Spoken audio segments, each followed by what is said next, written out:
Bien, queridos, tomemos asiento, bienvenidos. Nuevamente extendemos un saludo muy especial a los que se conectan en el Ministerio Internacional, toda la gente de Canadá, de México, Estados Unidos, Montería, la gente de Sincelejo, Manizales, por supuesto Ibagué, que estuvimos hace poco compartiendo con ellos un tiempo muy especial. Bien, quiero invitar a todos los que están allí activos en las redes a que vayan participando de lo que hoy vamos a escudriñar a la luz de la palabra. También lo que les vaya haciendo sentido, lo que decidan abrazar, lo que vayan descubriendo por el Espíritu, lo vayamos allí escribiendo también. Qué bueno leer sus aportes. Queridos, hace 8 días... No sé ustedes, los que estuvieron aquí o los que pudieron ver la transmisión, nos deleitamos con un mensaje bien especial. Luisa Gaitán, nuestra directora del VIP, nos compartió un mensaje espectacular. La verdad que me hizo mucho sentido y sobre todo una frase que ella nos compartía. Ella decía que Sansón, antes de que le sacaran los ojos, ya estaba ciego, ¿sí? Y claro, decía, bueno, Señor, ¿en qué yo todavía puedo estar todavía enceguecido? Y necesito que mis ojos sean abiertos, ¿ya? Y también decía ella en medio del mensaje que aunque ya le habían sacado los ojos, llegó un momento en la etapa final de su vida que recobró la visión, pudo ver, aunque no tenía ojos, pudo ver el propósito, el plan que Dios tenía con él. Entonces, cuando nosotros estamos perdidos en nuestro propósito, en realidad estamos ciegos porque vamos a un lugar que no sabemos hacia dónde finalmente va a terminar. Bueno, en realidad sí, dice la Biblia, es un pasaje que vamos a estudiar ahorita, que hay caminos que al hombre le parecen rectos, pero su final es camino ¿de qué? ¿Es camino de qué? De muerte. ¿Vale? Bien, entendiendo esto, vamos a continuar con un mensaje más de esta serie de No vuelvo para atrás, hasta que decidamos no volver para atrás. Me encanta cómo lo decía la paisita Janet. ¿Dónde está Janet? Sí, de presentadora, estrenándose allí en los riles de la iglesia. Muy bueno el así en tono paisa, el no vuelvo para atrás. Hoy específicamente, queridos, vamos a estudiar no vuelvo para atrás, aún en medio de la crisis, aunque haya crisis, tomar la determinación de no regresar, de no volver atrás. Y no sé a ustedes, pero a mí lo que más me gusta es hablar de las cosas buenas. Me encanta hablar de las cosas buenas que me pasan. Uno da testimonio de las cosas buenas que le pasan, ¿sí? Pero ¿a cuánto nos gusta hablar de las crisis? No es tan fácil hablar de las crisis, de las que hayamos tenido o de las que estemos presentando, porque como que cuando uno habla de la crisis, como que no nos gusta porque nos sentimos vulnerables. ¿Sí? Qué feo hablar de lo malo que la estoy pasando cuando otros seguramente la están pasando bien. Y no es fácil hablar de las crisis. Entonces vamos a hacer un ejercicio súper rápido. Vamos a conectar con alguien diferente a mi familia, con alguien con el que no haya venido a la conexión, y le voy a contar una crisis, por la que haya pasado hace unos años o por la que pueda estar pasando en este momento. ¿Listo? Le voy a contar una crisis, haya sido de salud, haya sido financiera, haya sido de familia, la crisis que haya sido espiritual, cualquiera que haya sido la crisis. Crisis porque no sé cómo ponerle de pronto silencio al celular, ¿sí? Cosas como esas, ¿vale? Le vamos a contar a la otra persona rápidamente una crisis por la que hayamos pasado. Bien, vamos a hacerlo en este momento entonces. Vamos a conectar.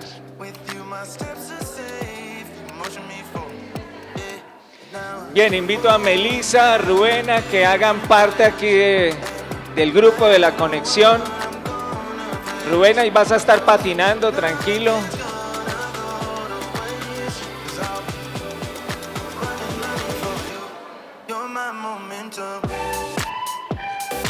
Bien, y los que están allí en las redes, también, si tienen a alguien allí al lado, un familiar, un amigo, vamos a contarle alguna crisis por la que hayamos pasado en este tiempo, ¿vale? Si no tienen a nadie, están allí solos, entonces vamos a recordarla. Vamos a recordar esa crisis donde seguramente no fue fácil, seguramente muchas lágrimas rodaron. Vamos a contarla, vamos a recordarla delante de Dios, ¿vale? Precisamente por el mensaje que vamos a tener a continuación.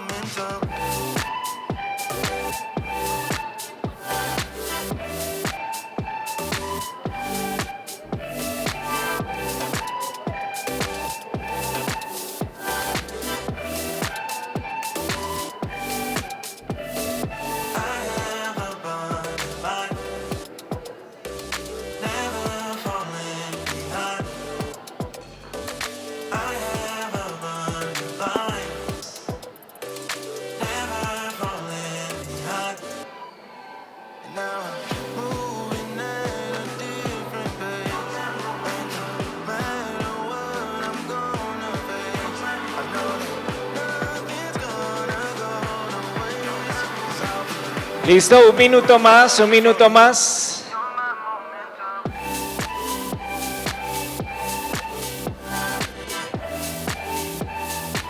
Gus.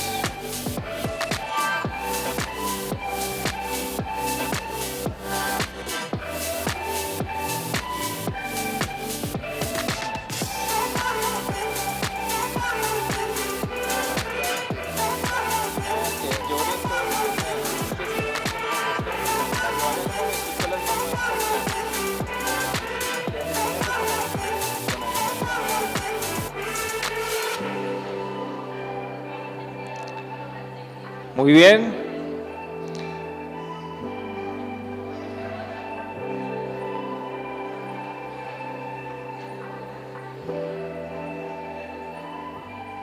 Listo aquí. Ustedes dos se me decían, no, ustedes no podían estar juntas.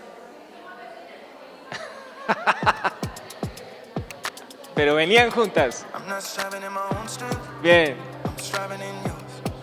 Bien, los que van terminando, me van levantando manito para saber quiénes ya hicieron la dinámica. Bien. Ok.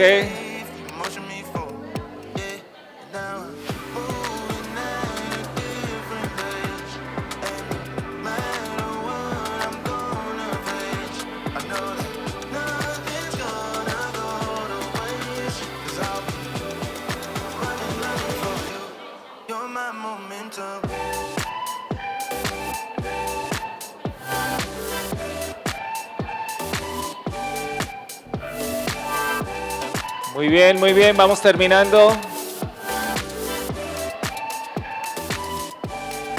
Genial.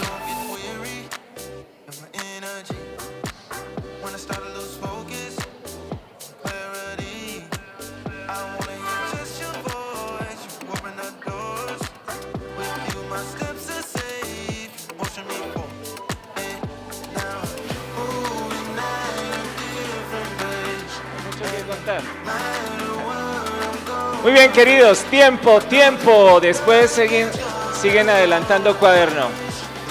Rubén y compañía. Paula, muy bien. Melissa y compañía. Muy bien, genial. Queridos, me encanta esa libertad que podemos tener a la hora de contar circunstancias difíciles por las que hemos atravesado. Para nosotros también, junto con Patricia como pastores, no es fácil muchas veces contar también las crisis por las que uno pasa, cualquiera que sea. Se supone que de pronto alguien espiritual no pasa por crisis, igual que ustedes, ¿sí? vamos al baño igual que ustedes, huele igual que cuando ustedes también van al baño, todo es igual, ¿me entienden? Y también tenemos que tener esa libertad de expresar las crisis por las que nosotros atravesamos. Pero ojo, el punto crítico del mensaje de hoy es que podamos hacer un clic, que cuando yo esté atravesando por alguna crisis, entienda que puedo coger en cualquier dirección, menos para atrás. No voy a regresar. Eso tiene hoy que quedar determinado en lo profundo de nuestro corazón.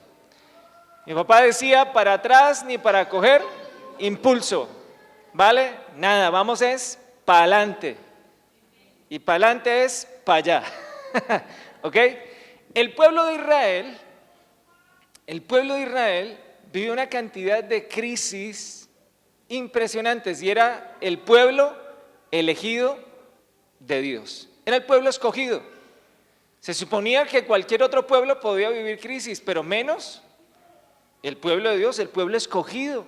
Y eran tal vez los que más vivían crisis, ¿sí? Crisis cuando había, cuando no había, cuando estaban en el lugar o no estaban en el lugar, crisis porque Dios no había respondido, crisis porque ya había respondido, bueno, había de todo. Y podemos identificar las crisis del pueblo de Israel generalmente porque había hambre. Hambre, estaban relacionadas con ese tema. Y fueron muchas temporadas de hambruna las que vivió el pueblo de Israel. Bien, quiero invitarles a que vayamos juntos a un libro fascinante. Si usted no lo ha leído todo, les invito a que se peguen esa empeliculada con este libro que es realmente espectacular, es el libro de Ruth. Allí en el Antiguo Testamento, les invito a que abran allí sus Biblias o ubiquen allí en su tablet o en su smartphone, Ruth, capítulo 1. Y vamos a leer desde el versículo 1 al versículo 6. Si ya están allí, les pido que me acompañen entonces en la lectura, que vayamos todos siguiendo, no importa la versión que tengamos, lo voy a leer en la versión de la Reina Valera. Dice, aconteció que en los días que gobernaban los jueces, que hubo hambre en la tierra. ¿Qué hubo? Hambre. Y un varón de Belén de Judá fue a morar a los campos de Moab, él, su mujer y sus 2 hijos. El nombre de aquel varón era Elimelech. Elimelech. ¿Han escuchado esa canción? No. Y el de su mujer, Noemí. Y los nombres de sus hijos, ojo, aquí podemos, si está pensando en tener un hijo, le puede colocar Mahalón o Kelión. No, mentiras, no es una buena idea por lo que significan, ahorita lo vamos a ver.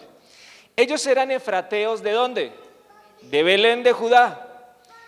Llegaron pues a los campos de Moab y se quedaron ¿dónde? Allí. Y murió Elimelech, marido de Noemí, y quedó ella con sus 2 hijos, los cuales tomaron para sí mujeres moabitas. El nombre de una era Orfa y el nombre de la otra era Ruth.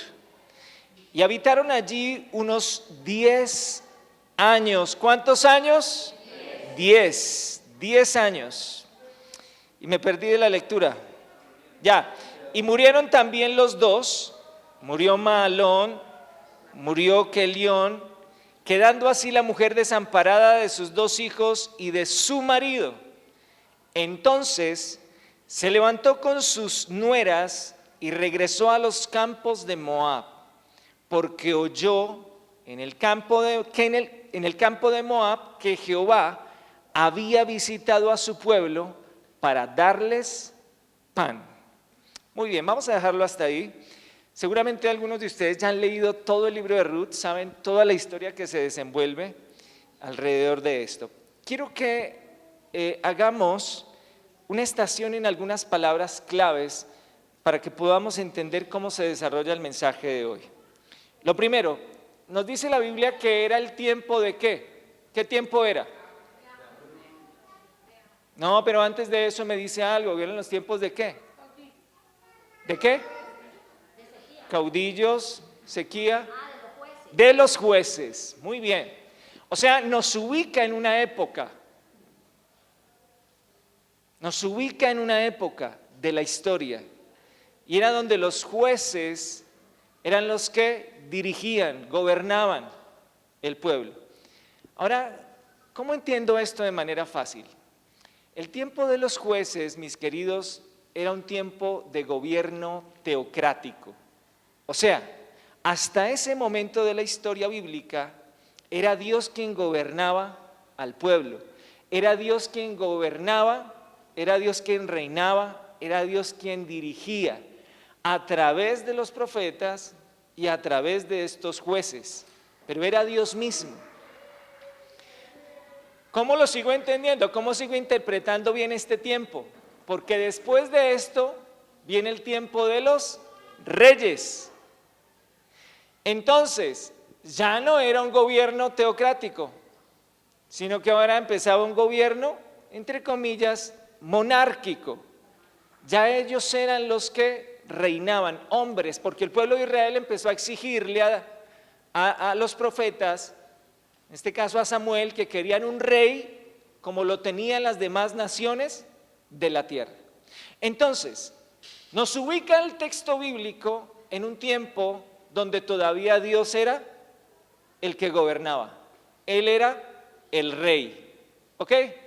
Era el tiempo de los jueces. Dice que había hambre. El hambre, como les decía, generalmente está relacionada con el pecado del pueblo. Más allá de ser un castigo de Dios, estaba relacionado con el pecado del pueblo. Siempre, en toda la historia, donde ha habido hambre, es por el pecado, es por las decisiones que nosotros hemos tomado en contra del propósito de Dios. Siempre que hay escasez, queridos, siempre está relacionado con las malas decisiones que nosotros tomamos en la vida. ¿Ok? Me nombra un lugar. ¿Cuál es ese lugar? Me nombra Moab. Me nombra también otro lugar. ¿Cuál es? Belén. Belén significa la casa del pan. Esto me encanta porque en la casa del pan fue donde nació el rey David. David nació en la casa del pan. ¿Quién más nació allí? El Señor Jesús nació también en la casa del pan. No en vano él dice que Él es el pan de vida. ¿Ya? Y ya para los gustos, si le gusta el pan rollo, pan blandito, pan francés, pero que esté calientico, recién salido. Así es el Señor con nosotros. Ahora me encanta esto, ¿saben por qué? Porque yo nací en Belén. ¿A poco? Sí. Miren, el rey David, el Señor Jesús y Alex. No se ría, es en serio. Yo nací en la casa del pan, yo nací en una panadería. Ahora, no que mis padres no tuvieran el dinero para que naciera yo en una clínica o en un hospital, para decirles que nací en una panadería. Espiritualmente, yo nací en una panadería, me compartieron de Cristo. En una panadería yo recibí a Cristo, yo acepté a Cristo. Y a la luz de un pan calientico también, un buen cafecito, y ahí me compartieron de Cristo y yo recibí a Cristo. En una panadería que se llamaba El Maná, así se llamaba la panadería. Bien, el otro término, el otro nombre que nos aparece allí es Moab. Moab tiene varios significados, pero digamos que los que más me llaman la atención era caneca de basura o desperdicio del Padre, dice. Tiene muchos significados, pero estos dos me llamaban la atención. Ojo, es importante todos estos términos para el mensaje. Moab, el pueblo de Moab, los moabitas, eran descendientes de un personaje que se llamaba Lot. ¿Recuerdan a Lot? ¿Sobrino de quién? Muy bien, de Abraham. Cuando Dios le hace el llamado a Abraham, le dice: sal de tu tierra, de tu parentela, la tierra que te mostraré. ¿Y qué hace Abraham? Abraham no sale solito con Sara, su esposa, sino que se va con Lot, su sobrino. ¿Por qué? Porque su hermano, el papá de Lot, había muerto. Se llamaba Harán. Entonces lleva a su sobrino. Él queriendo, pues, proteger a su sobrino. La historia nos habla de que llega un momento de tanta prosperidad de Abraham, de su familia, incluido Lot, que tienen que separarse. Entonces, Abraham le dice a Lot: bueno, hasta aquí llegamos, necesario que yo tome otro rumbo y tú otro. ¿Hacia dónde quieres ir? Y Lot escogió lo mejor de la tierra de Israel. Se fue para Sodoma y Gomorra. ¿Les hace sentido? Allí pues eran las tierras más fértiles, más productivas de Canaán. Y allí pues la cosa se torna en todo lo contrario a lo que podríamos creer. Es una tierra de bendición. Y ojo, porque aquí ya esto nos tiene que empezar a hacer sentido. A veces creemos que nuestro bienestar está en el lugar donde más hay dinero o más hay prosperidad o abundancia. Lot estaba tal vez en Colombia, pero al ver la oportunidad de irse a México y cruzar la frontera, y no estoy echando piedra ni vainas, no, cree que lo mejor para su vida está en Sodoma y Gomorra. No estoy tratando mal a algunos países, naciones, no. Él va para allá y dice que aumenta la maldad, aumenta el pecado en ese lugar, el desorden a nivel sexual, prostitución, lascivia, homosexualismo, lesbianismo. Empieza un asunto desenfrenado totalmente. Dios decide ejecutar un juicio sobre Sodoma y Gomorra.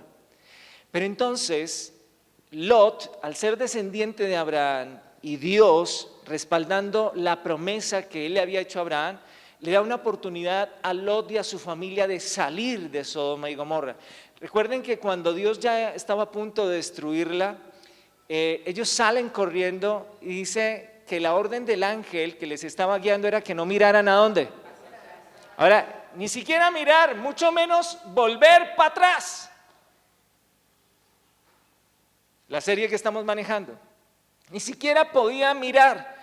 Y ella alcanzó a mirar y nos cuenta el relato bíblico que quedó hecha una estatua de sal. ¿Ok?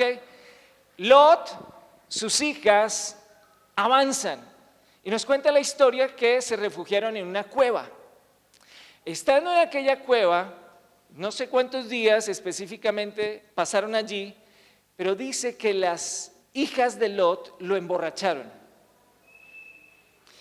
Al tenerlo borracho, tomaron la decisión de tener relaciones sexuales con Lot, su padre. De la mayor nace Moab, ¿ok? Y de la menor nace el pueblo de los amonitas. Allí salen dos pueblos, moabitas y amonitas, ¿ok? Entonces, si nos estamos ubicando allí en la historia, seguimos con otros conceptos interesantes. Aparece el nombre de Elimelec. ¿Quién era Elimelec? El esposo de la esposa, muy bien. ¿El esposo de quién? De Noemí, que es el otro personaje que aparece aquí. ¿Qué significa Elimelec? Elimelec significa Dios es rey en mi vida. Ojo con estos conceptos, familia. Ojo, Elimelech, ¿qué significa? Dios es el rey de mi vida. Dios es el rey de mi vida. El nombre de Noemí, que era la esposa de Elimelech. Noemí significa deleite. Ojo porque les voy a hacer examen. Deleite significa gracia y significa esplendor. ¿Estamos aquí? Bien, cada vez quiero menos el tinto porque me los distrae. Y el agua aromática. Gustavo, Meli, lo más rápido que podamos. El que va recibiendo lo necesito aquí. Elimelech, no Abimelech. Elimelech. ¿Qué significa? Dios es el rey de mi vida. ¿Estamos? ¿Quién se acuerda de qué significa Moab? Caneca de basura, desechos del Padre. Muy bien. ¿Qué significa Elimelech? Dios es el rey de mi vida. Noemí, ¿qué significa? Deleite, gracia, esplendor. ¿Ok? Bien, los hijos de Elimelech y Noemí, ¿cómo se llamaban? Malón y Kelión. Miren lo que significa. Malón significa enfermo y débil. Y Kelión significa destrucción, desfallecimiento, perecer, decaer y marchitar. Oiga, Elimelech y Noemí estaban mal. Destrucción, desfallecer, derribar, decaer, marchitar. Todo esto significaba. Bien, ahora que tenemos todos estos significados, recordemos rápidamente, ¿en qué tiempo estamos? Jueces. Gobierno teocrático. ¿Ok? Muy bien. ¿Qué había en la tierra? Hambre. ¿A causa de qué viene el hambre? Del pecado, de ir en contra del propósito que Dios tiene. Cada vez que hay escasez, está relacionado con nuestro pecado. ¿Qué significa Elimelech? Dios es el rey de mi vida. Noemí, deleite, esplendor, gracia. Kelión, destrucción, dejémoslo en destrucción. Malón, enfermo, débil. ¿Qué otro término nos falta? Moab. Ya lo teníamos, caneca de basura. Belén, casa del pan. Muy bien. Ahora, al inicio fuimos libres para expresar nuestra crisis, la que hayamos pasado, la que estemos viviendo. ¿Ok? Ahora la pregunta es, ¿cómo reaccionamos cuando estamos pasando por una crisis? ¿Cómo reaccionas? ¿Cómo reacciono cuando tengo una crisis matrimonial? ¿Qué hago? ¿Qué hago cuando estoy pasando por una crisis financiera? Equipo, los quiero ver a este ladito. Una silla a este lado, corre la silla, no lo sé, pero los quiero ver a este lado. ¿Qué hacemos cuando estamos pasando por una crisis espiritual? Por una crisis laboral, por una crisis emocional. ¿Qué hago? Allí tenemos a alguien muy espiritual. Busca a Dios. ¿Sí? Busco ayuda. ¿Qué dices, Adri? No te alcanzo a escuchar. Riascos. Te desesperas. Bien. Hay lloro, hay crujir de dientes. ¿Qué hay? Bien, queridos, generalmente lo que suele suceder, sea enojo, sea desesperación, sea que quiera buscar a Dios, tristeza, lo que sea, generalmente hay una tendencia a que en medio de la crisis nosotros intentemos retroceder. Intenté retroceder ante las decisiones que ya habíamos tomado, las decisiones que nosotros habíamos determinado, porque entonces creo que por ahí no, como que cometí un error. A mí, perdónenme, los decepciono en la imagen que ustedes puedan tener de mí, y esto me encanta porque es mejor que tengan una conexión con Dios. Y es que cuando he vivido crisis en mi matrimonio, ¿sí?, por cosas que no hemos estado de acuerdo, Dios, la amo, ¿sí?, la amo y estoy profundamente enamorado, pero viene un espíritu de Michael Jackson que quiere que, sí, una cosa rara, que no, espere, no, porque es que esto no me gusta, no quiero vivir esto, es difícil. Bien, tuve una crisis en mi área académica, intenté estudiar, ahí sí como la de Ecomoda, ¿era? La mona esta, ¿cómo llamaba? Uy, pero, mejor dicho, sí. Ah, también se llamaba Patricia, no, mentira. En la San Marino, 6 meses, 6 semestres. Igual me pasó a mí.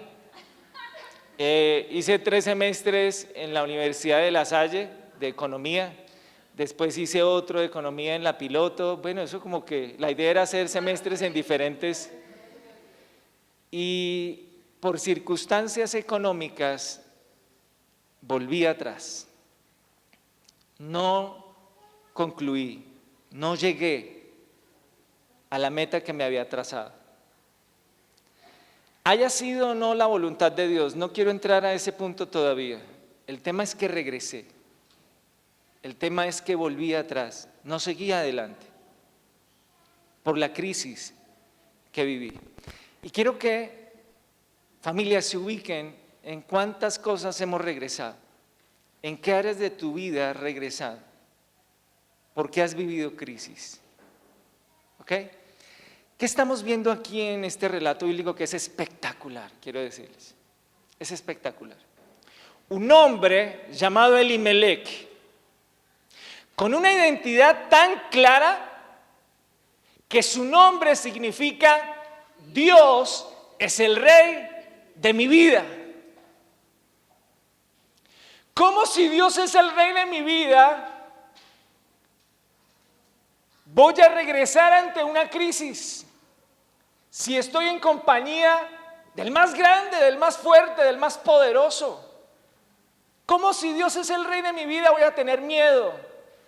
¿Cómo si Dios es el rey de mi vida voy a experimentar fracasos, pérdidas, derrotas, desilusiones? ¿Cómo? ¿Cómo si Dios es el rey de mi vida le voy a poner a mi hijo destrucción? ¿Cómo si Él es el rey de mi vida voy a llamar al otro, ¿cómo se llamaba? Lo que significa enfermo y débil. ¿Cómo? Si Dios es el rey de mi vida. El tipo estaba en la mala. El tipo estaba en la mala, había perdido todo. Hay tres cosas que usualmente nosotros podemos hacer en un momento de una crisis. 3 básicamente, puede ser que hayan más, pero estas son las principales. La primera, ante una crisis, es huir, escapar. Uy, no, esto, no, huyo. La segunda es ignorar. Aquí no está pasando nada, intentemos seguir adelante. Como la avestruz que mete la cabeza en tierra para escaparse, ¿cierto? O sea, no, pretendo que aquí no está pasando nada, ¿ok? Ignoro la circunstancia. Y la tercera, se las voy a dejar para lo último, para que comencemos.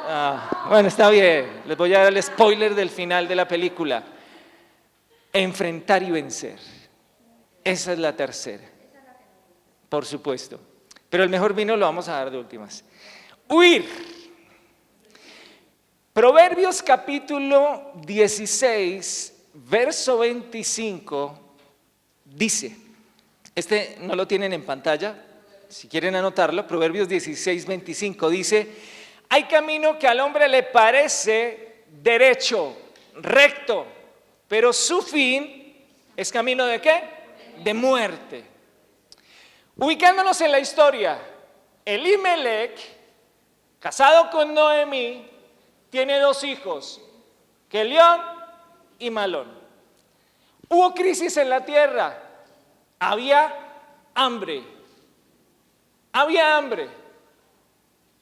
Y encontraron a alguien que les ayudaba con la visa para la tierra de Moab.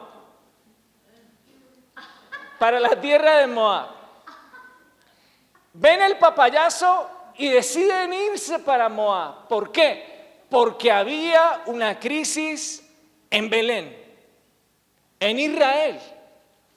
Y deciden emprender el viaje, salir de la casa del pan, ¿hacia dónde? La caneca de basura.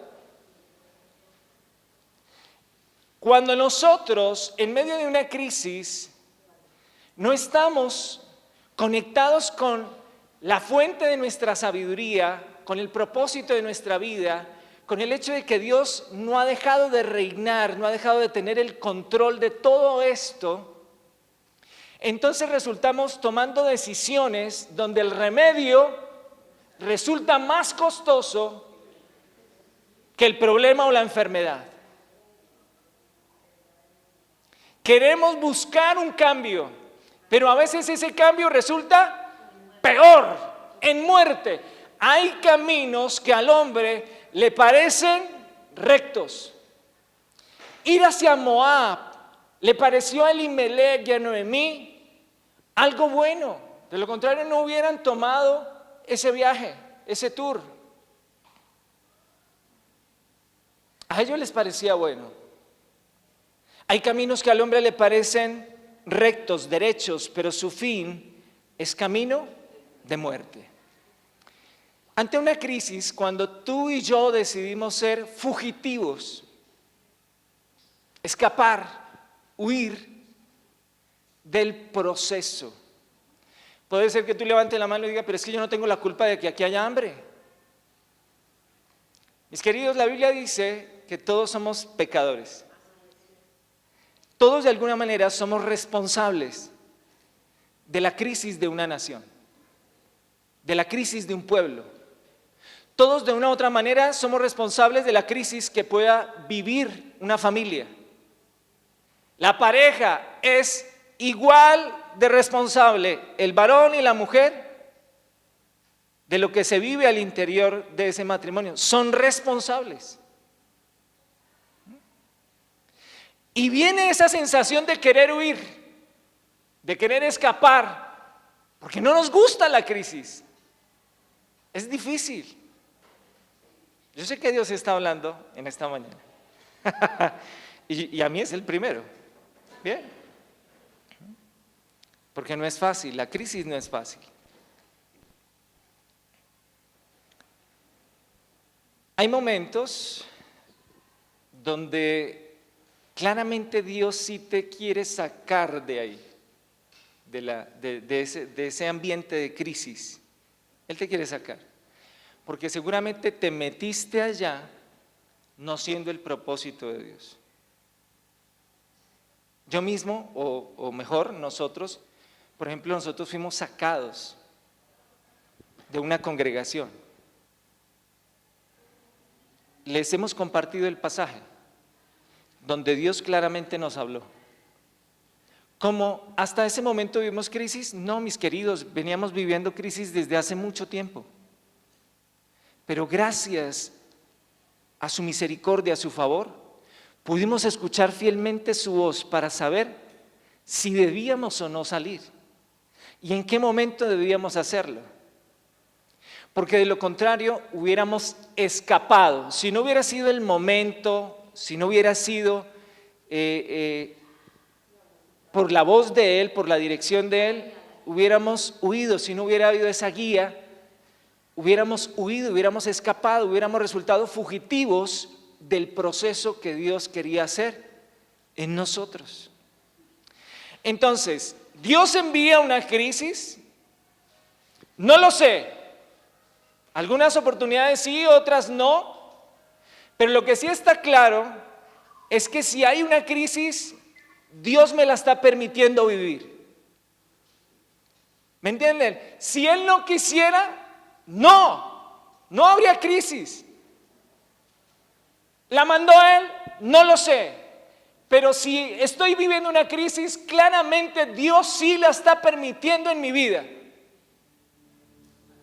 ¿Vas a huir de Dios? ¿Vas a huir del propósito? ¿Vas a huir de lo que Dios quería hacer en medio de ese proceso? Porque entonces el remedio nos va a resultar más costoso que la enfermedad.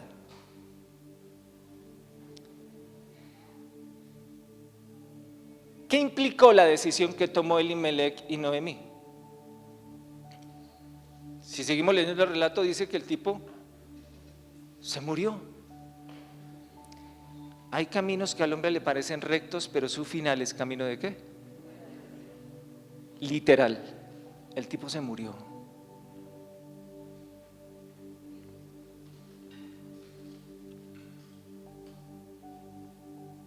Las decisiones que ustedes y yo tomamos por no escuchar a Dios, muerte. Primero espiritual, emocional, familiar, laboral, económicamente, espiritualmente y físicamente. Trae muerte. Ahora no solamente sucedió eso. Esta mujer no solamente se quedó sin su marido. Después se murieron los 2 hijos.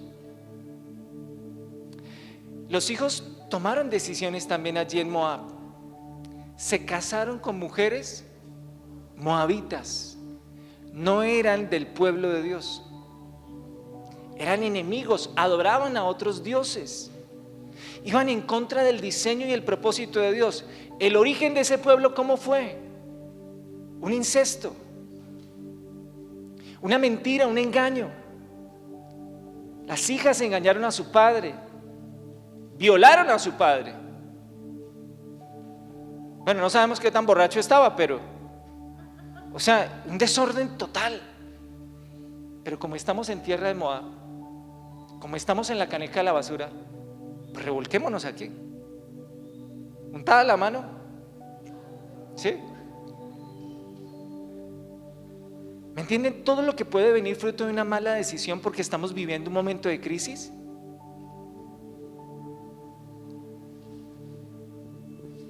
Cuando tú tomas una decisión por no escuchar a Dios en un momento de crisis, tú te llevas a otros contigo, afectas a otros contigo.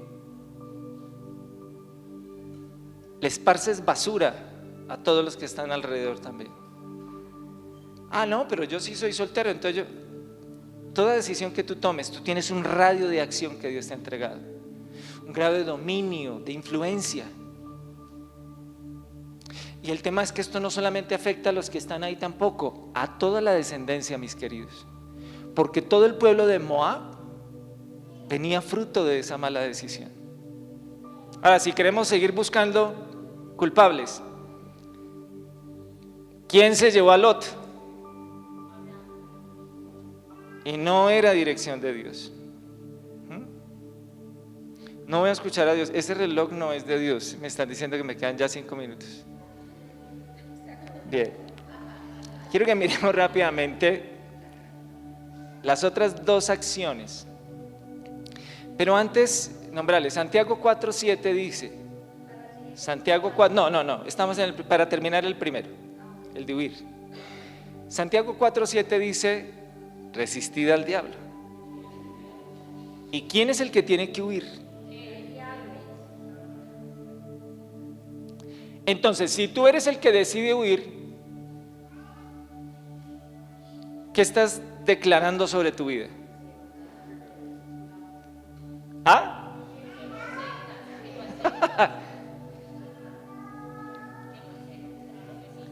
Resistid al diablo y él huirá de vosotros.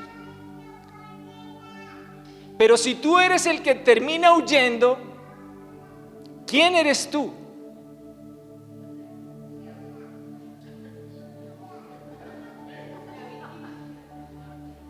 ¿Y quién eras?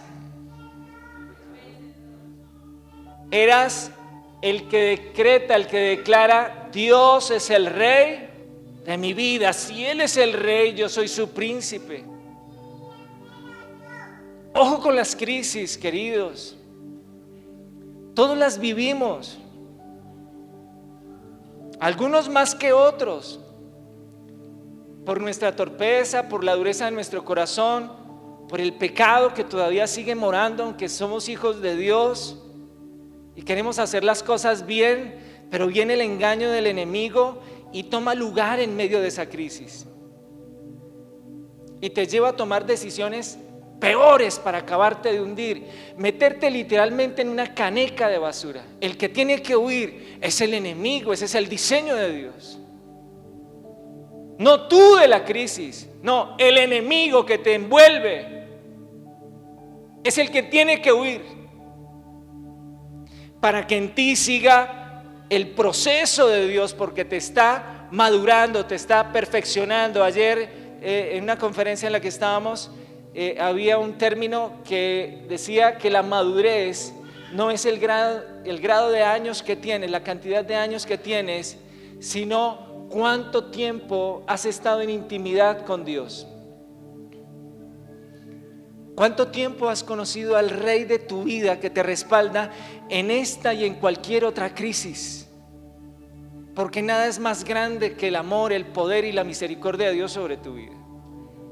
La segunda, rápido porque me quedan pocos minutos de vida. Ignorar. Solo un pasaje, Jeremías 4:22, anótenlo allí. Dice, porque mi pueblo es necio, dice Dios. Son necios. No me quieren conocer, dice, no me conocieron. Son hijos ignorantes y no son entendidos, dice. Pasajes a la yugular. Sabios para hacer el mal, para tomar decisiones. Vámonos para Moab. Sabios, se creen sabios en eso. Y dice, y hacer el bien no supieron. El bien solo viene fruto de escuchar a la fuente del bien y el propósito que Dios tiene. Por el contrario, y aquí entramos en el tercero, enfrentar, vencer. Cuando alguien decide permanecer en medio de la crisis, va a comprobar el poder de Dios sobre su vida.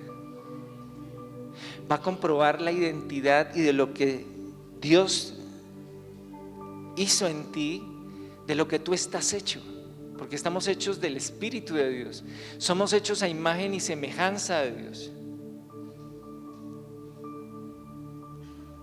Vamos a comprobar esa grandeza. Hay algo lindo que entendí aquí, y es que cuando Dios te permite vivir una crisis del tamaño que sea, del que sea, es porque Dios quiere que compruebes también el tamaño del poder de Él sobre ti en medio de esa crisis. Pero cuando huimos, cuando escapamos, estamos desechando eso precioso que Dios nos quiere llevar a comprobar, a ver y a disfrutar en medio de una crisis.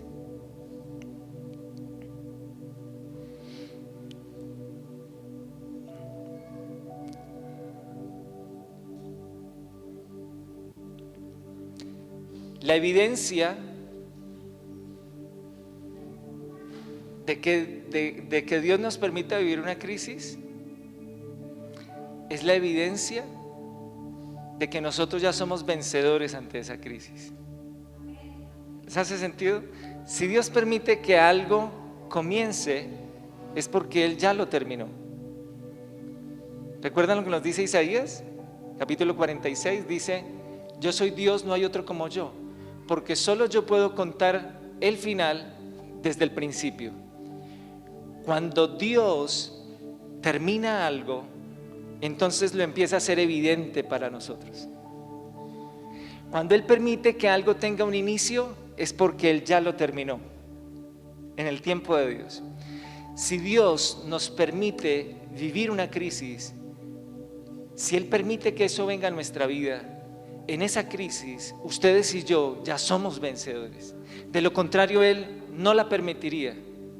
En esa crisis ustedes y yo ya somos más fuertes en Cristo. De lo contrario, Él no permitiría el que nos experimentemos débiles. Bástate mi gracia, porque mi poder se perfecciona ahí, en lo que la crisis te hace sentir a ti débil, vulnerable. Mi poder se va a perfeccionar ahí. Pero cuando huyo, pierdo la gran oportunidad de experimentar el poder de Dios en medio de esa crisis. Entonces, en medio de la crisis, alguien que decide enfrentar tiene una actitud. Dice en lo profundo de su corazón: voy a entender lo que tú me quieres enseñar en medio de esta crisis, porque hay algo entonces que no he entendido, hay algo en lo que yo no he renunciado, hay algo en lo que yo no he muerto, y me estás permitiendo vivir esta crisis para entenderlo. Y cuando lo entiendo, cuando esto me es revelacional, mi fe crece, mi fe se desarrolla. Y vendrá otra en la que nuevamente me puedo experimentar pequeño, débil, vulnerable. Pero allí nuevamente estará el poder de Dios, una vez más, para que nuestra fe siga creciendo. Estoy convencido, cada vez que se atraviesa un Goliat en nuestro camino, es porque Dios quiere sacar a la luz un David. Porque cada vez que vienen los de Amalek a usurpar el fruto de la tierra, es porque Dios quiere mostrar, sacar a la luz un Gedeón que quiere llevar al pueblo a la libertad. Dios lo quiere hacer. ¿Les hace sentido? El poder de Dios se manifiesta allí. Es en medio de la crisis. Cuando Elimelech sale con su familia, muere él, mueren sus hijos. Nos dice el relato que Noemí escuchó que Dios había vuelto a traer pan a la tierra de Belén. Y dice entonces que se levantó. O sea, se le murió su esposo, se le murieron sus 2 hijos. Pero cuando ella escuchó a Dios moverse nuevamente en la tierra de Belén. Pero antes de mirar esto, miren, aquí hay algo especial. Elimelech huyó con su familia de la casa del pan, porque había hambre, no había pan. Pero el que no haya pan no quiere decir que el panadero no esté.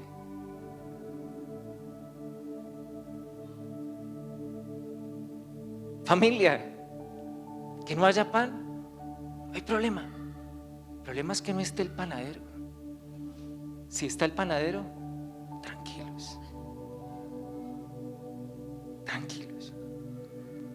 Va a haber suficiente pan cuando lo tenga que haber.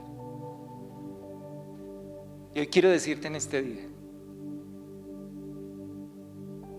en el área donde estés experimentando crisis, el panadero no se ha ido, sigue presente en tu vida. No te vayas, vive la experiencia. El panadero está allí. El panadero está allí y hay suficiente. Hay suficiente pan. Ella escucha que nuevamente hay pan en la tierra de Belén, en la casa del pan nuevamente hay pan, y decide regresar. Ya sus hijos no están, su esposo no está, y aquí hay algo lindo. Si fuiste a Moab por alguna mala decisión, te fuiste a revolcar en la caneca de la basura, en tu pecado, y entiendes ahora que nuevamente hay pan en la casa de Dios, entiendes que no debiste haber salido, ok, no puede haber remordimiento, arrepentimiento, pero cuando hay arrepentimiento no te regresas solo a Belén. Tienes que llevar a alguien más contigo del que está ya en la caneca de la basura a que pruebe del pan que hay en casa. ¿A quién estás trayendo de Moab? Porque si regreso solo, entonces yo no he entendido lo que realmente tengo en casa. Yo no sé quién es el panadero y no sé la riqueza de ese pan y la delicia de ese pan. Tengo que regresar con alguien. Y ella regresa con sus dos nueras. Ahora ellas, esas personas con las que nosotros estamos regresando de Moab, de tierra de esclavitud, de tierra de escasez, del reino de las tinieblas, van a tomar decisiones. Algunas van a decir que sí, cuando tú les dices, hay que ir a la iglesia, hay que ir a escuchar al panadero, hay que ir a probar del pan que Él tiene para nosotros. ¿Quieres ir conmigo? Porque yo sé lo que hay allá. De pronto tú no, pero yo sí te digo, como ese pan no hay. ¿Quieres ir conmigo? Y entonces dice que Orfa dijo que no, pero Ruth dijo que sí. Y Ruth entendió tan claro que le dijo a ella, le dijo, tu Dios será mi Dios, tu panadero quiero que sea el mío, el pan que hay allá en tu casa yo lo necesito.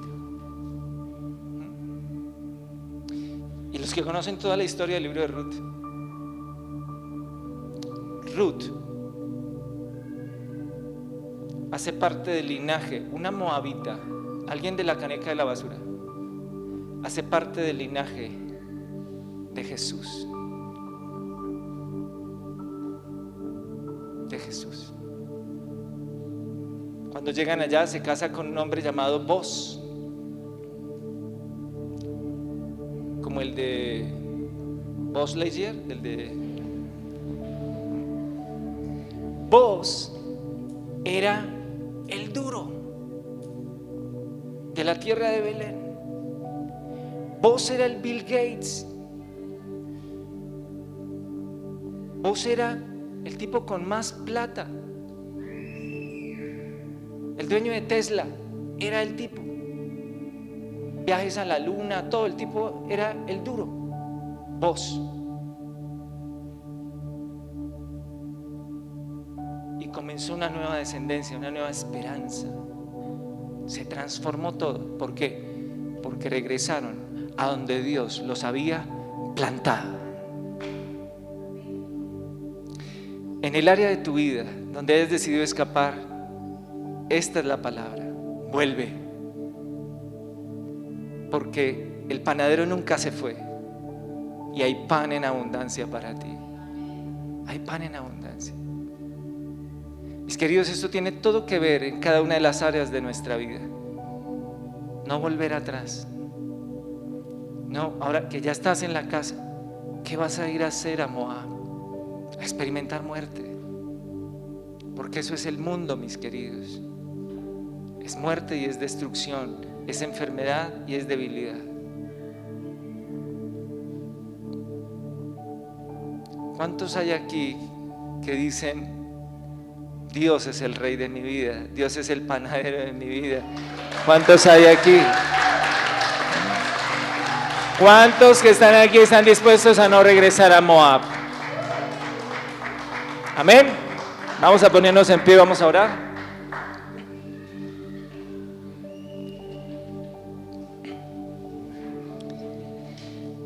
La palabra de Dios dice que las señales seguirán ¿a quiénes? Falta Biblia. A los que creen. Las señales seguirán ¿a quiénes? Otra vez, la señal seguirán ¿a quiénes? A los que creen. La pregunta es, ¿qué señales te están siguiendo a ti?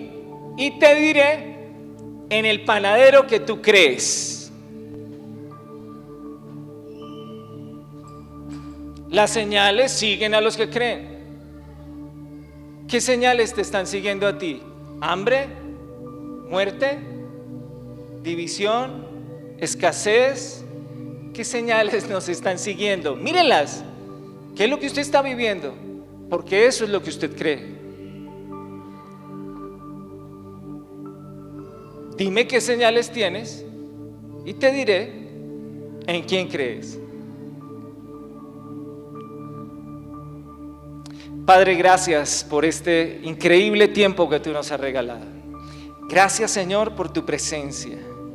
Gracias, porque hoy a través de la presencia tuya en este lugar, nos invitas a tomar una decisión, una determinación, y es no regresar atrás. No regresar atrás. No importa el Goliat, no importa el enemigo, el obstáculo que se esté presentando para hacernos vivir crisis. No importa el tamaño de tu crisis, no importa el tamaño de tu Goliat, no importa con qué te quiere atemorizar, paralizar, no importa. Tal vez tú le digas a Dios en este día, tal vez tú no has mirado mi Goliat, Señor. No, Alex, es que tú no conoces el tamaño de mi crisis, tú no has mirado mis problemas, tú no has mirado mi Goliat. Mi querido, tal vez te la has pasado mirando tu Goliat, te la has pasado admirando tu Goliat, lo grande de su estatura. Ya no mires más tu Goliat, ya no mires más el problema o la escasez en Belén. Míralo a él. Dios te dice, te la has pasado mirando a tu Goliat. Dios te dice, mírame a mí. Mírame a mí. Eso hacía el rey David. Alzaré mis ojos a los montes. Eso hacía David. No miraba lo grande de la estatura de Goliat. Él alzaba su mirada al Dios de Israel. Alzaré mis ojos a los montes. ¿De dónde vendrá mi socorro? Mi socorro viene de Jehová, que hizo los cielos y la tierra. Alza tus ojos a los montes. Ya no mires más a la crisis. Ya no mires más el obstáculo. Ya no mires más el camino hacia atrás. Levanta hoy tus ojos a los montes, porque tu socorro viene de lo alto. Viene de Jehová, que hizo los cielos, hizo la tierra y todo lo que en ella hay. Ante toda crisis, declara: antes en todas estas cosas, vamos, dígalo, antes en todas estas cosas soy más que vencedor por medio de aquel que me amó. En Cristo soy amado. Gracias, Señor. Hoy toma esa determinación. Quiero invitarte a que hagas tu propia oración ante la crisis. Haz tu propia oración y determínate, porque contigo está el Dios de Abraham, el Dios de Isaac, el Dios de Jacob, y no significa otra cosa que el Dios de las promesas. Y el que lo prometió, el que te escogió, el que te apartó, el que te llamó, no es hombre para que mienta, ni hijo de hombre para que se arrepienta. Con Él tú eres más que vencedor. Él va delante de ti como poderoso gigante, derribando cual Goliat se quiera presentar. Y en medio de esa crisis crecerás, madurarás, tu fe se va a revolucionar y entonces vas a comprobar que hay Dios en Israel y que no hay otro Dios que salve como Él, porque solo Él es fiel. Él te escogió para que vivas una vida de gloria en gloria y de victoria en victoria. Tú eres más que vencedor, porque Él ya te dio a ti la victoria sobre cada circunstancia. En la cruz del Calvario Él te dio a ti toda la victoria ante cualquier crisis, ante cualquier enfermedad, ante cualquier situación familiar, emocional. En todas te dio a ti la victoria. Abrázate a la cruz, porque ella es tu victoria. Así que hoy levántate, porque el panadero nunca se fue. Está allí para darte abundancia de pan. Él es el pan de vida. Corre hacia Belén, pero no te devuelvas solo o sola. Piensa en este momento, ¿quién tienes que llevar contigo? ¿A quién tienes que extraer de la caneca de la basura para que vaya a experimentar la riqueza de la casa de Dios? Porque la mesa está servida. La mesa está servida. Él ha listado la mesa. Adereza mesa delante de mí en presencia de mis angustiadores. En la casa de Dios la mesa está servida con abundancia de pan de vida. Gracias, Padre, por tu amor sobre nosotros como iglesia. Hoy te hago una oración, Padre. Ante la crisis que pueda vivir, Señor, como tu siervo, como pastor, por el proceso, Señor, en el que tú a mí también me quieras llevar. Decido, Señor, avanzar. Decido enfrentar. Decido vencer en tu nombre y declarar que este ministerio llamado Inspiración, Señor, es un ministerio vencedor en el nombre y en la autoridad de Cristo. Por tu nombre, Señor. Gracias. Seguimos adelante, no desmayamos, queriendo ver tu gloria, tu poder, tu gracia y tu verdad.